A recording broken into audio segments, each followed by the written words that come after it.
Good morning again. Kanina nakapag-vlog na ako with regards sa how to make a cafe barako.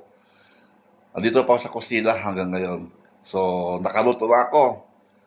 Nagluto ako ng pansit sutahon and lumpia. Dahil paborito ng aking anak yung lumpia.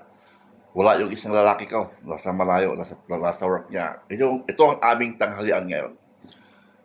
Yung ibang mga lumpia, naka-freezer na, hindi naman lahat Papakita sa inyo kung ano ang niluto ko ngayong Sunday, November 2, 2025. Look. Oh, pansit! Tarang! Nagluto ako ng pansit sotanghon. Hindi makita yung sahog na liempo na maliliit, dinayat ko. Yan. At saka, lumpia! oh.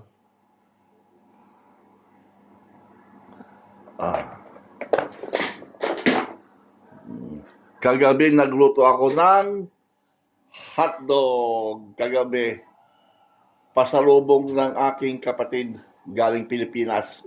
Hotdog Pure Foods. Mayroon akong hotdog Pure Foods. Nagluto ako kagabi. Tsaka grill. Kagabi hotdog galing Pilipinas yan. Dumating yung kapatid ko galing Pilipinas, work vacation. And binigyan kami ng tagdadalawang balot. Kasi lahat ng mga kapatid niya, binigyan niya. Yung mga kapatid. Kasi kami lang ang andito So,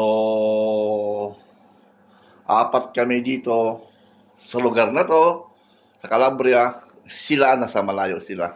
Nasa ibang lugar sila. Nasa north sila. Kami nasa south, 4 kami dito sa south.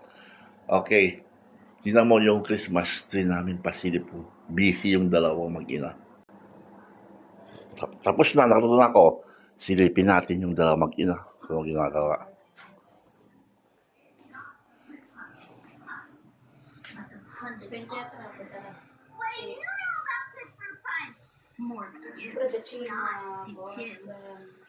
This is just the kickoff for the girls.